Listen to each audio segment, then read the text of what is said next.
Hello, everybody. I'm Gary Ebersol. Richard Kipling here. And I'm Randy Schultz. Welcome to Camp Codger, a podcast for people in their golden years. Join us to hear rocking chair wisdom from three old guys. Today, we're in Goodyear, Arizona.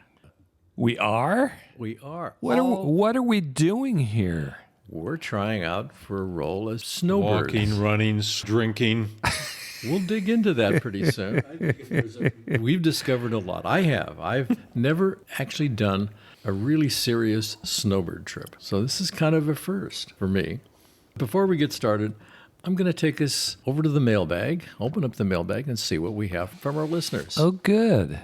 And it was actually a great week. We got a lot of great responses to our show about classic TV of the 50s and 60s. Jeannie writes in, I also remember all the TV shows mentioned in your podcast. Enjoying reminiscing these days while listening to you guys. You have a great show. Keep it coming. Thanks, Jeannie. We love you too, Jeannie. My new best friend. Could you read that letter again? It'll go to your head, Richard, and then we have to deal with that on top of everything else. Neil writes, love the show. Great to reminisce on all of the old TV shows. Mr. Ed, one of my favorites. We didn't mention Mr. Ed on the show. Mr. Ed. That is really, really strange because that used to be one of the funnest show for kids. A talking horse. Could we get him on as a guest? Mr. Ed. I think Mr. Ed is in that pasture in the sky. Jack is the winner in the earliest memory category. 50s and 60s, he says. How about the late 40s? My earliest TV memories involve sitting and waiting in the late afternoon for the test pattern to disappear and the Howdy Doody show to magically appear. TV did not broadcast until the late afternoon. Until then, there was a test pattern that only appeared on the screen. We didn't mention test patterns either. It's like, man, we did a whole show about old TV, and there's some of the stuff, I apologize to all of you listening, some of the stuff that's cool about the old days, we forgot to mention. We're whole folks. Come on, guys. We're codgers. This is why we rely on our listeners to help keep us in line, help be our remote memories. Send us emails, comment in the episodes that we deliver. Help us remember things. That's right. Because what was that episode again? Last week? You know, it's so... You're laughing, Randy, but I'm thinking... Okay, what did we do? Oh, yeah, that's what we did last week. That was a good episode. I'm not laughing. Anyway, Jack certainly beat his cold. He was watching TV in the late 40s. Yeah, absolutely. I wasn't alive in the late 40s, so I don't remember that at all. Well, I was just a child in the late 40s. Jack also remembers that in the mid-50s, Walt Disney's Wonderful World of Color would broadcast on Sunday evenings. But the color wasn't very good. It wasn't.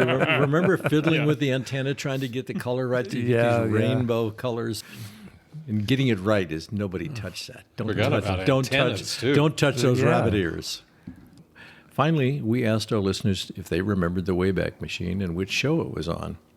Teresa writes in, that was from the recurring segment on the Rocky and Bullwinkle show, Peabody's Impossible History. Right on, Teresa. She also added, also a local San Francisco station had a short afternoon show, 15 minutes Monday through Friday, Fireman Frank. He started out each Monday with a carrot he called Carl. It was his version of a puppet. By Friday, the same carrot was so wilted, even Fireman Frank had a hard time keeping a straight face. Love your show. I never saw a carrot as a character on TV before. I think Fireman Frank made it work in San Francisco, but again, the bar was really low. What kept us happy as 6-year-olds isn't even going to work. We need 8-year-old entertainment now. Anyway, folks, thanks for your comments, and everybody gets a limited edition Camp Codger bumper sticker that says, I'm not old, I'm vintage. Want your own bumper sticker? Just comment on the episode page at campcodger.com or send an email to campcodger@gmail.com. Okay, that was fun. Thanks for writing in, folks. Today we're talking about snowbirds.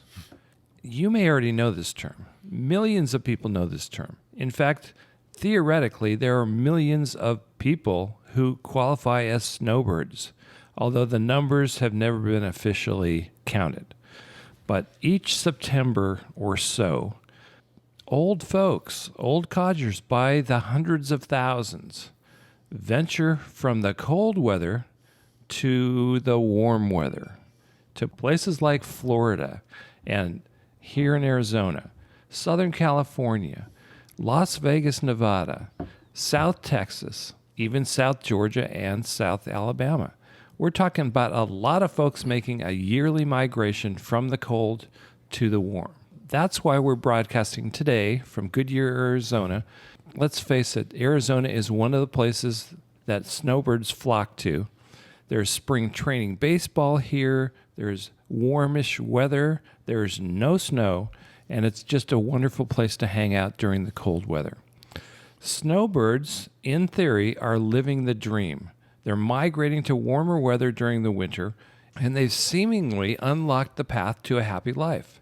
But there are a lot of things that you might not know about snowbirds, and there's a lot of things that we've discovered in the last week or so. So we're going to share what we've found out and talk about the snowbird life. One of the key elements of being a snowbird is living in one place and chasing a warmer season. Randy and I did escape the snow.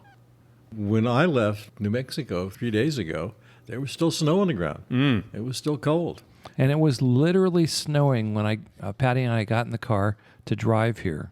It was a snowstorm was arriving in Colorado Springs, and we literally left. The flakes were falling, and we were going, winning. That's being a true snowbird. That's right. You're leaving the snow. That's right. That's the classic definition. All right, so you come down here, and what's your first impression of the Phoenix area as a winter vacation? First impression? Yeah. Oh my God, it's like driving around Los Angeles. Yeah. I'm thinking, what am I doing? And then you roll down the window and stick your arm out and say, oh yeah, it's early March. I'm driving with the window down. You gotta like the weather. Yeah. That's it. Number one reason for being it's a so snowbird. sweet. The air is so weather. sweet. And everything's in bloom. There's a winter bloom on the desert that I didn't have any idea existed. It really is one of the prettier times of the year in the desert, is the early spring. Well, it's not really early spring here, but elsewhere in the country, it's either really early spring or it's not spring at all, it's winter. You want to do a day in the life of a snowbird? Is there a typical day in the life? I think today was kind of this. Quintessential. It was a quintessential day in the life of a snowbird. Yeah. It was a rough day. So how did we start, guys? Come on, Randy. Well, we rolled out of bed Late. at about 8 o'clock, which is late for us. Yeah.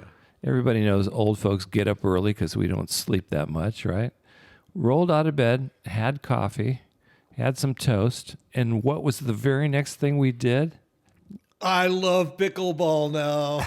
Gary, who has been giving me a horrible time about me getting into pickleball, we got Gary on a pickleball court, and I had never seen a bigger smile on his face as he really? whacked the ball right at me, and I missed it. Was it the pickleball or was it the whacking it at you? Oh, yeah. Well, it was both. Getting him. It was both. It was the competition. I love winning. But you really did have a smile on your face. It was fun. Amazing. It was fun. It was quite fun, and it was amazing that how quickly you could pick it up. I'm not a ping pong player, which is one of the precursors to pickleball. I was not a tennis player. Hadn't played squash since I was in college 50 years ago. But it was something you could pick up pretty fast because the ball you whack that ball and then it slows down as the wiffle ball goes to the air, and suddenly you can plink back to the other side. Plink. Plonk. That's right. Plink, plonk. It was fun. Yeah. That was We'd great fun. be remiss if we didn't mention that there were a scad of other seniors, other codgers out on those courts, both genders. It was just great. It's amazing. I've been coming out to Arizona for 6 or 7 years, not as a full snowbird, but maybe a week at a time. And I've seen pickleball just explode in popularity. Almost nobody out here plays tennis anymore. It's all pickleball. We actually confiscated a tennis court And played nobody kicked us off. Nobody kicked us off. That's Where are right. the tennis players? They're gone. It's over. Maybe in our age category. I don't know the tennis. I don't think the tennis I association. don't know. The kids are taking up pickleball. they LeBron are. James invested a ton of money in the pickleball professional league. Yeah. Anyway, pickleball is a great fun sport, and it's easy to pick up. It's easy to learn, and it gets you just the right amount of exercise. It's a good codger exercise. It's a good complement to your long walks and your aerobic exercise. Yeah. I am on a pickleball mission. The next time I come down here, I'm going to beat somebody at pickleball. All right, so let's go back to our perfect snowbird day. What did we do after pickleball? It was great. We came back from pickleball feeling pretty invigorated, and we packed up a lunch and decided to go on a hike. Short hike, not hugely strenuous, but in the desert with the flowers blooming. In a regional park. It was wonderful. Yeah, we hiked for an hour or so, hour and a half, came back. That was pretty relaxing. And then what happened next? We all almost took naps.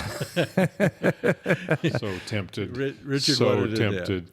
But most of the crowd jumped in the swimming pool. The heated swimming pool. I heard 88 degrees. Yes, you heard correctly.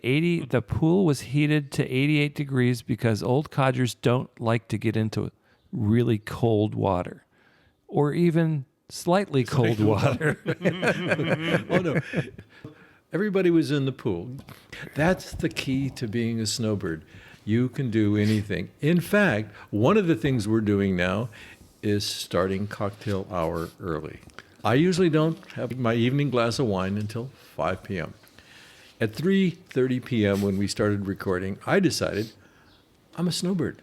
Is that part of the snowbird life now? Okay. You could set that. I got to tell you, Randy, this is a Gary we don't know. What happened? I think he's becoming a snowbird like right in front of our eyes. Oh, yeah. Oh, yeah. And so we have some other things planned for the rest of the day. We have the opportunity to get on bicycles and ride around a lake, a man-made lake out here in Estrella Mountain Ranch. That's on the agenda. We have happy hour 2 coming up. Yes, we can't forget happy hour 2. We got to work in some snowbird facts and information, just because we're part of what we're doing here is we're educating folks, right? Right. Did you know that snowbird is not a politically correct term amongst everybody? Some people think that's a degrading term, or they just don't want to be called a snowbird. So instead of snowbird, they want to be called a winter visitor. That's so PC. It is, I'm so dull. I'm bringing that up just because that's a fact. All right, and the term snowbird wasn't always attached to an older person going from cold weather to warm weather in the winter. The original use of the word snowbird began about 100 years ago to describe seasonal workers who moved south for the winter months and then moved back up north when the weather got warm enough to pick vegetables or do whatever. But by about the late 70s, the term snowbird started to be used in the way we're using it today. How about that? Little factoid. That's a good fact. I like that one. Do you know where the majority of international snowbirds come from who snowbird in the U.S.? Canada. Canada. Absolutely. And Mexico. They go to Mexico, too. But the folks coming from Canada make up a huge percentage of quote-unquote American snowbirds. In the neighborhood here that we're at in Goodyear, Arizona, I happen to know several of the houses are owned by Canadians. They never show up here in the summertime. They're only here during the winter time where it's very cold where they're from, and it's very pleasant here. As a matter of fact, there's even a Canadian Snowbird Association. I swear to you, I'm not making this up. Canadians are so organized. They're so disciplined. That's right. The Canadian Snowbird Association has 80,000 members, many of whom are senior citizens, as you would guess. The association works to defend the rights of Canadian travelers, both at home and abroad. So I guess there are some problems. If there's a dispute over a pickleball court, there's a Canadian representative who will come out and punch out the lights of the American representative. That's right. Hey, this is my court, eh? Well, it's about time you leave. That's right. A boot. Yeah. Another fact about snowbirds. They've done studies, and the folks who are living the snowbird life, guess what? They're much more physically active. They're outdoors a lot more than they would be back home in the snow, and they've tested as healthier. So it's a healthier lifestyle. It really is. I've got a very famous person in my notes here. Mr. Ed. Well, that was from the last show, but we're not doing TV. A very famous rich person is one of the earliest snowbirds on record, John D. Rockefeller. He started spending his winters in Ormond Beach, Florida, beginning in about 1914. So he was way ahead of the curve. But I think he kind of discovered, wait a second, I don't have to slosh through this snow, and I've got all the money in the world. Yeah, Florida during this time of year is a fabulous place. Not so much. I was in Florida for a week at the end of January. Well, you know what? That's the nice thing about America. This country is so big. Yes. If you don't like Florida, come to Arizona. Come to Arizona. I'm loving Arizona. If you don't like Arizona, go to South Texas. There are choices. Yeah, that's right.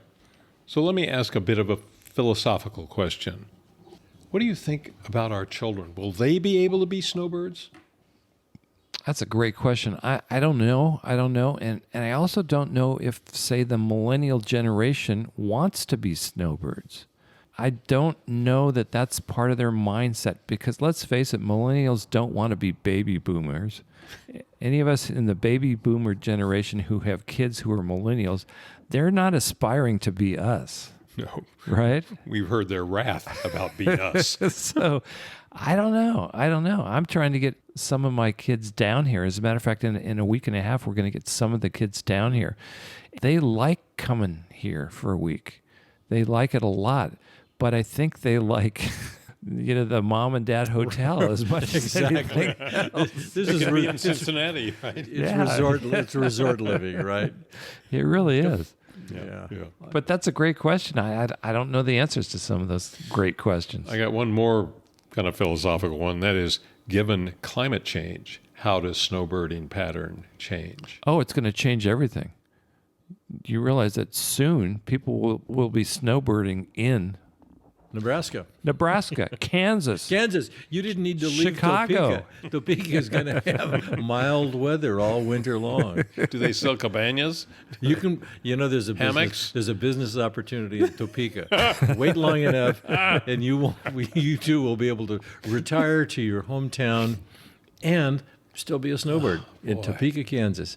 Richard, it's perfect. Oh, you'll love it. You'll love it. Got to look up the real estate there.